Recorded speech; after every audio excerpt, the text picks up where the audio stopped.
Viva, muito boa noite, caríssimo telespectador e internauta. Seja bem-vindo a mais uma edição do Telenotícias, a 12 de julho de 2025, edição de sábado. Estamos cá para lhe trazer o melhor da informação. Seguimos com a informação, mas começamos por referir que Moçambique celebrou a 11 de julho o Dia da População. É uma ocasião em que não apenas se comemora o crescimento quantitativo populacional, mas também se reflete sobre as progressões que o país tem alcançado. Alves Mulungo e Orlando José convergem em opiniões, afirmando que Moçambique não tem evoluído na mesma proporção com a economia. Em Moçambique, os dados estatísticos mais recentes revelam um retrato simultaneamente encorajador e desafiante da realidade nacional. A economia do país registrou, até o terceiro trimestre de 2024, um crescimento acumulado de 3,80%, com um desempenho mais expressivo no segundo trimestre, quando a atividade econômica subiu 4,50%. O dinamismo do setor primário, em especial a indústria extrativa, com um impressionante crescimento de 17,48%, foi determinante para este impulso. Já o setor terciário, liderado por serviços financeiros, hotelaria e comunicações, também teve um papel relevante no crescimento econômico. Em contraste, o setor da construção apresentou-se fragilizado com uma variação negativa de 1,46%, o que aponta para entraves no investimento em infraestrutura. Apesar deste progresso, o primeiro trimestre revelou sinais de desaceleração, refletindo a dependência excessiva de setores voláteis como os minerais e os transportes. Esta oscilação expõe a vulnerabilidade estrutural da economia moçambicana a fatores externos e a pouca diversificação produtiva. Ainda assim, o índice de atividade econômica manteve uma trajetória estável ao longo de 2024. Entre junho e setembro, observou-se um crescimento consistente no volume de negócios e nas remunerações, indicadores que apontam para uma recuperação moderada do mercado de trabalho. No campo da inflação, os números mostram uma situação relativamente controlada, mas com sinais de subida. Em janeiro de 2025, a taxa homóloga de inflação fixou-se em 4,69%, acima da média anual de 3,25%. Nas principais cidades, Maputo, Beira e Nampula, a inflação homóloga situava-se entre 2,41% e 3,19% no final de 2024. Estes valores, embora estáveis, exigem vigilância contínua, sobretudo em tempos de pressão sobre o custo de vida e insegurança alimentar em algumas regiões. A nível demográfico, o país conta com uma população estimada em mais de 34 milhões de habitantes, dos quais 65% vivem em zonas rurais. A taxa de crescimento populacional situa-se em 2,5% ao ano, enquanto a esperança média de vida ronda os 56,5 anos, um dos indicadores mais preocupantes dada a sua ligação direta ao acesso à saúde e à qualidade de vida. A taxa de fecundidade de 4,8 filhos por mulher e uma taxa de natalidade de 36,5 por mil habitantes mostram que a população é jovem e em expansão, o que representa tanto um potencial quanto um desafio para o futuro do país. Olhando para os dados por província, torna-se evidente a desigualdade territorial que persiste em Moçambique. Maputo cidade lidera com o índice de desenvolvimento humano mais elevado do país, 0,625, enquanto províncias do norte, como Cabo Delgado, 0,391 e Terra, 0,407, apresentam os valores mais baixos. A região sul, mais urbanizada e com maior acesso a serviços, destaca-se em densidade populacional e níveis de escolarização, contrastando fortemente com o centro e norte do país, onde predomina a pobreza rural, baixa cobertura de saúde e altos índices de dependência demográfica. Os mapas cartográficos divulgados pelo Instituto Nacional de Estatística oferecem um retrato regional detalhado e revelador.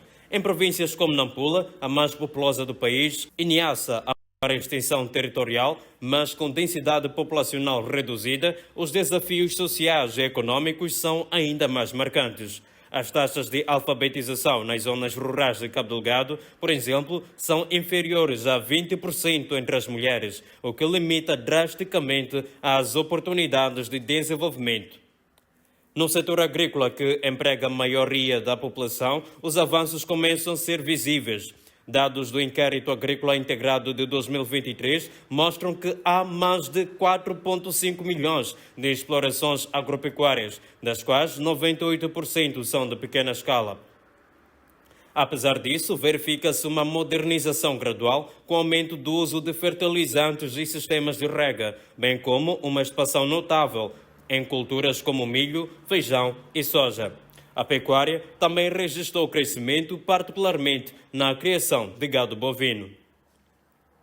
Este conjunto de dados revela um país em transformação, mas ainda profundamente marcado por assimetrias regionais e desafios estruturais. Enquanto o sul urbano avança com quase todos os indicadores, o centro e norte continuam a enfrentar obstáculos históricos que dificultam a inclusão e o progresso. A leitura atenta destes mapas estatísticos é essencial para uma governação mais eficaz, uma alocação de recursos e políticas públicas territorialmente orientadas que possam garantir um desenvolvimento mais equilibrado e sustentável para todos os moçambicanos. Pedimos desculpas pela troca de informação. A nota que acabamos de acompanhar dá conta que Moçambique está a crescer, mas esse crescimento ainda não chega a todos por igual. Os dados mais recentes mostram uma economia em movimento, com setores como a indústria e os serviços a impulsionar o desenvolvimento, mas ao mesmo tempo há províncias que continuam para trás, com baixos índices de desenvolvimento humano e dificuldades sociais profundas. E o retrato que se vê revela um país com potencial, mas ainda com muito caminho a fazer para que o progresso seja ainda mais justo. É a peça que havíamos antes chamado, nós vamos poder conferir em outro bloco noticioso. No entanto, seguimos com esta edição com uma outra nota de reportagem que dá conta que o Marcelino Pangaia, que é professor e psicólogo, afirma que um dos fatores que incentiva a sociedade a automedicar-se é porque a Rede Nacional da Saúde ainda não cobriu a extensão territorial de Moçambique. E outro fator, ainda mais grave, é que as unidades sanitárias estão despreparadas. O analista político Marcelino Pangaia diz que os efeitos da automedicação são muitas das vezes nefásticos e podem criar condições de que a doença possa ser resistente aos medicamentos, onde, por conseguinte, a cura dessa mesma doença pode ser difícil, e exortou a sociedade para que se abstenha dessa prática. A Rede Nacional de Saúde ainda não cobriu a extensão territorial de Moçambique. Sendo assim, as pessoas têm hoje familiares que estão nas cidades e vão divulgar as cidades. Dizem que sentem a dor XYZ e acabam se dirigindo à farmácia, compram os medicamentos e vão para o interior para dar a medicação aos próprios familiares. Outro fator tem muito a ver, por exemplo, o médico hoje está a atender por dia acima da capacidade normal humana. E muita gente que aflui nos centros de saúde para serem atendidas por um único médico. Ele vai começar, por exemplo, desde as 8 horas ou 7h30, até lá para as 14 horas. Até 10 horas, praticamente ele não está em condições de poder ter uma atenção específica para atender da melhor forma os doentes que vão aparecer depois das 10 até as 14 ou as 15 horas. Já não está com capacidade, muitas das vezes, esse médico, sem se alimentar.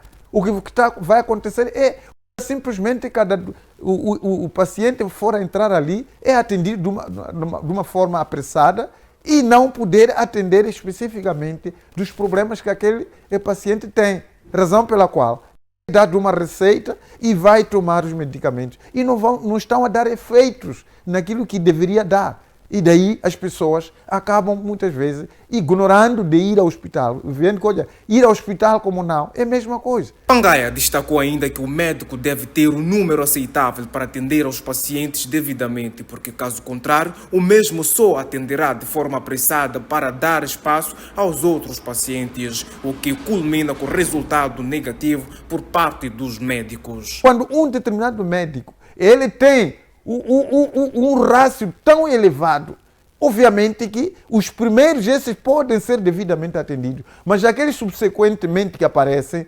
dificilmente vão ter uma identificação real daquilo que são as doenças. Esse é um fator. O outro fator é mesmo essa questão de estar na fila. Se calhar vai, madruga 4 horas para ser atendido às 3, não sei lá o quê. E o que é que as pessoas acabam fazendo? Vendo os problemas que está passando, para não agravar, acabam optando por ir às farmácias, ir buscar coisas. E ainda, para além disso, os próprios farmacêuticos, também para poderem vender os medicamentos, eles aceitam que um paciente chegue lá, diga que eu estou com dor X, Y, Z, e eles recomendam que compre o medicamento X. Então as pessoas acabam acreditando que, afinal de contas, os farmacêuticos também podem receitar coisas. Uma das coisas que podia-se fazer é, anteriormente, ninguém ia à farmácia, poderia adquirir medicamento sem a receita administrada pelos médicos. Mas hoje, já não se exige, praticamente não se exige receita médica. Aquele que tem, apresenta, mas quem não tiver, se diz que era um medicamento X, eles vendem, porque o que quer é o rendimento que possa dar aquilo que é o negócio farmacêutico hoje em dia tem estado a dar. O analista político, na sua última intervenção, disse que para se combater esse problema é preciso que se continue a estender a rede sanitária e reduzir o rácio médico e paciente para que esse médico tenha tempo suficiente de ouvir e analisar as inquietações de cada paciente. Nos dias atuais, os médicos não têm esse tempo. Dificilmente eles conseguem ter esse espaço para fazer isso. E depois, para além disso, os instrumentos usados lá estão sendo disputados entre os médicos para poder conseguir identificar as enfermidades que têm. Razão pela qual a sociedade, a maior parte dela, está ocorrendo a essa automedicação. Mas vamos dizer aqui, na verdade, que a automedicação não é recomendável. Mas numa situação em que alguém está em perigo e não tem uma rede sanitária por perto, numa situação em que alguém está em perigo, não sendo devidamente atendido, acabam as pessoas poder recorrer. Há um ditado que diz: na falta do melhor, o pior serve. É o que está a acontecer neste momento na nossa sociedade. Moçambique celebrou a 11 de julho o Dia Mundial da População. É uma ocasião melhor dizendo, que não apenas se comemora o crescimento quantitativo populacional, mas também se reflete sobre as progressões que o país tem alcançado. Alves Mulungo e Orlando José convergem opiniões e são comentadores cá da FTV, afirmando que Moçambique não tem evoluído na mesma proporção com a economia. Há muitas dificuldades a nível interno em acompanhar a demografia quando olhamos para o crescimento populacional versus desenvolvimento.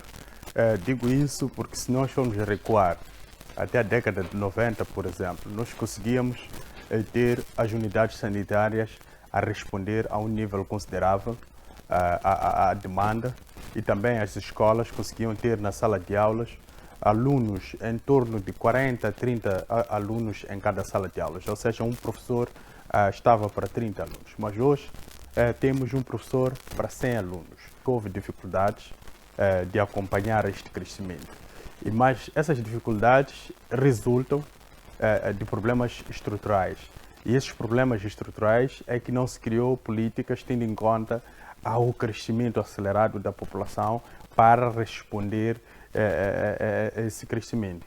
E o outro, porém, é que não houve uma expansão a nível territorial, ou seja, todos nós estamos aglomerados nas vilas e nas cidades. E as vilas e as cidades estão com uma pressão de um nível em que elas, per si, já também não conseguem satisfazer o número populacional que temos lá. Então há uma necessidade de expansão. E essa expansão devia ser feita em condições que, a nível de desenvolvimento, pudessem satisfazer aquilo que são exigências básicas. O que são exigências básicas? Corrente elétrica, água potável e também algum saneamento, ou seja, um sistema de drenagem aceitável para evitar erosões. Mas porque a população cresce mais em relação àquilo que são as políticas governamentais, a população está em zonas hoje onde não há parcelamento, onde não temos corrente elétrica, onde não temos água potável. Então começamos a ter problemas, por exemplo, de caráter primário, quando olhamos para as necessidades básicas da população. Se formos a ver que dentro destes 50 anos, né, houve mais crescimento populacional e não crescimento econômico. Então, o que deve acontecer aqui neste período é preciso com que haja uma reflexão profunda, né, sobre a criação dos serviços básicos, que é a facilitação, né, de questão da empregabilidade, que é a questão de renda, né? O emprego não, não como tal estatal, mas também haver serviços que possam corresponder à questão de renda, né? Onde a juventude vai ser correspondida à questão de emprego. Temos poucas instituições de ensino, aparentemente, né? Mas vamos a ver que o número grosso da juventude está mais acima da própria instituição. Se vamos a ver, por exemplo, a questão dos serviços, né? Temos um número maior da juventude e menos serviços. Se formos a ver, por exemplo, mesmo em termos do mercado em si, né? Temos poucos mercados e temos muita juventude a querer exercer essa atividade comercial. Há um gap muito interessante, mas que precisa de um trabalho. Os problemas estão lá, os desafios estão lá, precisam de toda uma nação para poder responder estes problemas de assimetrias extremamente notórias a nível nacional.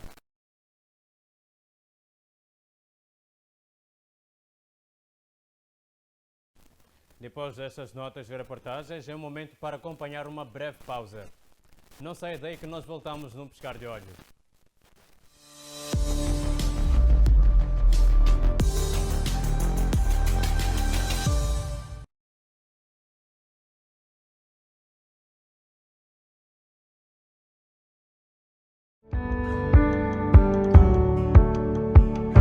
Caro telespectador, de segunda a sexta-feira, pelas 14 horas, trazemos para si conteúdos que lhe permitirão ter lentes claras para enxergar com claridade durante a trajetória da vida. You are Alpha and Omega. Afinal de contas, é no Insta, no Facebook e no WhatsApp que nós temos ostentado. Preocupados com o mundo virtual, pouco nos importamos com o físico. Temas sociais, com destaque para a família e educação, serão o nosso prato forte de cada dia. Se sai e expõe o seu problema a pessoas certas. Okay. E ter capacidade de gerir a sua vida é um dom. A partir do momento em que eu sou pessoa, tenho que estar ciente que a palavra problema não está colado em mim. Não perca o programa Viver a Vida na sua nova dinâmica aqui na FTV.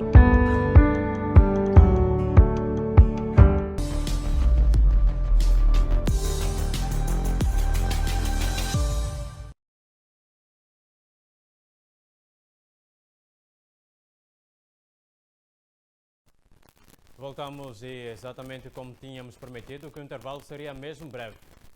Continuamos com as notas e reportagens, já que nós trazemos nesta segunda parte, dá conta que o Presidente da República, Daniel Chapo, afirmou recentemente que não existem quaisquer acordos celebrados com o ex-candidato presidencial Venâncio Mondlane, pelo que, segundo disse, não há nada a cumprir-se. A declaração gerou reações entre os comentadores do FTV Debate, que partilham as suas intervenções. O político e comentador António Muxanga considerou as declarações de Daniel Chapo como potencial catalisador de novos tumultos, semelhantes aos registrados no período pós-eleitoral. Em tom de conselho, dirigindo-se a Venâncio Mondlane, Muxanga recorreu a uma metáfora, sugerindo que este opte por encontros à luz do dia como forma de evitar situações mal interpretadas. Se efetivamente é real que não há nada a cumprir, então significa que podemos voltar para os momentos em que estávamos no passado. Não sei se esse discurso que o presidente está a tentar transmitir. De que aqueles que estavam na estrada a manifestar podem voltar para a estrada, porque ele não vai fazer mais nada do que o que está a fazer agora. Quer dizer, é para criar-se tumultos, turbulência no país, pura e simplesmente por causa da boca. Portanto, Venâncio, eu já chamei a atenção, cuidado com reuniões da noite. O Congresso anuncia como não é, tem que rezar de dia. Se há encontros, que faça de manhã. A partir de 17 horas não vai a nenhum encontro. O resultado é este. Quer dizer, sabe, há coisas, quando a gente fala, as pessoas não querem ouvir, porque vai lá o coloco o som, agora já está a ver. Já Alves Mulungu destacou a inexistência ou desconhecimento público de qualquer acordo formalizado entre as partes, o que, na sua opinião, valida a posição do chefe de Estado de que não há compromissos a serem honrados. Contudo, Mulungu admite a possibilidade de terem existido promessas, defendendo, por isso, que o encontro e os entendimentos deveriam ter sido formalizados. Se nós formos a buscar critérios de acordo assinado, nós não temos nenhum acordo assinado entre Venâncio Mondlane e o Presidente da República. Então, se não temos um acordo assinado, ou seja, algo formal, significa que não há nada para cumprir. Agora, podem existir, eventualmente, promessas que foram feitas no âmbito dessas conversações. A questão do indulto e essas assistências são questões que nós ouvimos depois na live do Venâncio Mondlane. Então, devia-se elaborar um documento e as partes assinassem com os testemunhos todos e também que houvesse previsões, ou seja, no caso de não cumprimento, qual é o tipo de sanção que advirá deste não cumprimento. Para Mulungu, o Estado moçambicano não deve basear-se em compromissos não formalizados nem testemunhados, sublinhando a importância da institucionalização e do registro oficial de qualquer entendimento para garantir clareza e responsabilidade. Eu creio que somos um Estado sério, não podemos ficar em assuntos que não foram escritos, não foram partilhados com o povo, apenas foram promessas que, se calhar, no calor do debate foram feitas entre ambos. Então, eu creio que é uma necessidade de sentar e, caso haja essa vontade de se alcançar qualquer tipo de entendimento entre as partes, que seja por escrito, que seja algo documentado, gravado e com as devidas assinaturas das partes que estarão lá a testemunhar ou assistir esse momento, para que não tenhamos esse tipo de dedos apontados um ao outro, como quem não quer cumprir de facto algo que prometer.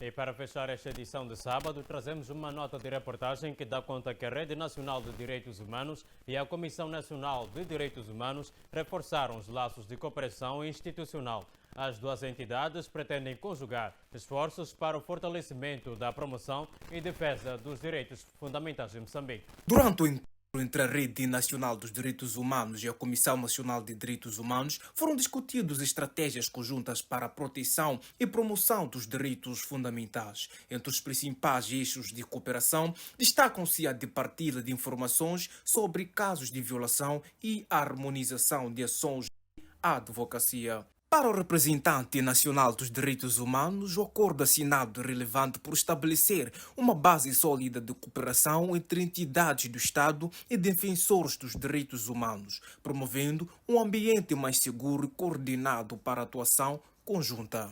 Este memorando é importantíssimo para nós, porque estabelece uma base de cooperação entre as entidades do Estado que têm um mandato constitucional de promover, defender os direitos humanos e os defensores dos direitos humanos.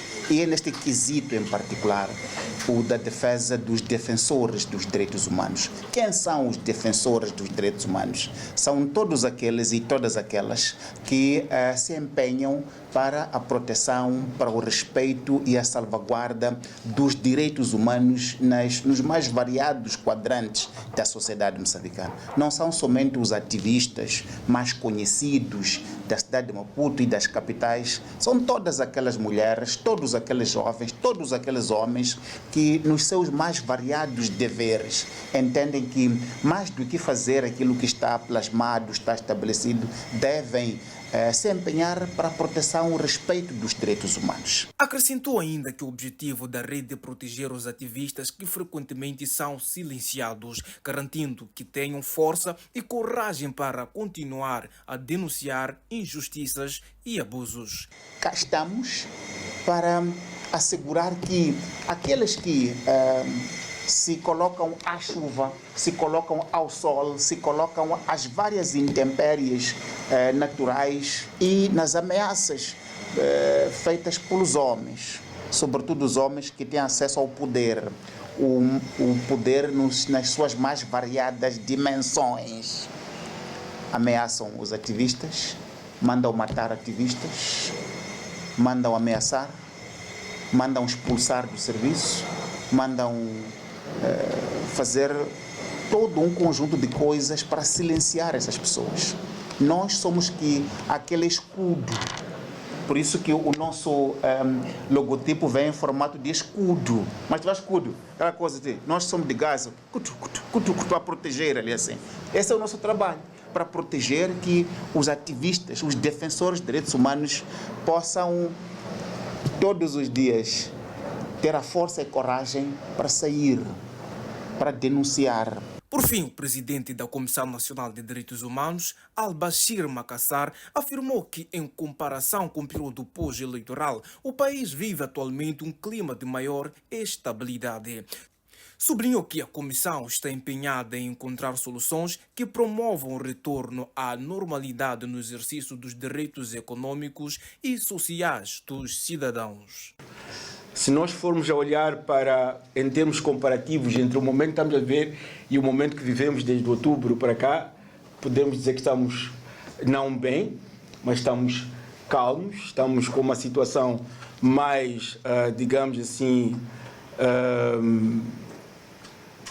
melhor, porque conseguimos neste momento circular com relativa segurança, e eu digo aqui, volto a repetir, relativa segurança, porque esta relativa segurança é que em algum momento nos últimos dias, aqui foi tocada a questão, há alguma insegurança na cidade, não é? Afinal de contas, em apenas um mês tivemos situações que não foram das melhores, e isto de alguma forma cria alguma insegurança. Mas comparativamente, como eu dizia, relativamente àquilo que aconteceu de outubro para cá, estamos melhor, olhando para a situação de uma forma geral. Olhando para a garantia dos direitos humanos, sim, nós neste momento, a Comissão e outras entidades estão a trabalhar no sentido de procurar, não é, ver se os indicadores, neste caso, que nós queremos melhorar, estamos aqui a falar necessariamente do regresso à normalidade, não é, da vida, não é, que afinal de contas, por causa da situação que aconteceu, há muitas situações que olhando para a questão mesmo dos direitos económicos, sociais dos cidadãos, o custo de vida subiu, e outras situações. Então, o que está-se a fazer neste momento é tentar procurar perceber como é que esta situação, em termos de garantia destes direitos, pode ser melhorada. E é assim que damos para encerrar esta edição do Telenotícias, com a promessa de voltarmos na segunda-feira com mais informação para si. Mas não podemos ir sem antes desejar que o seu final de semana continue a ser abençoado. Até segunda, fique bem.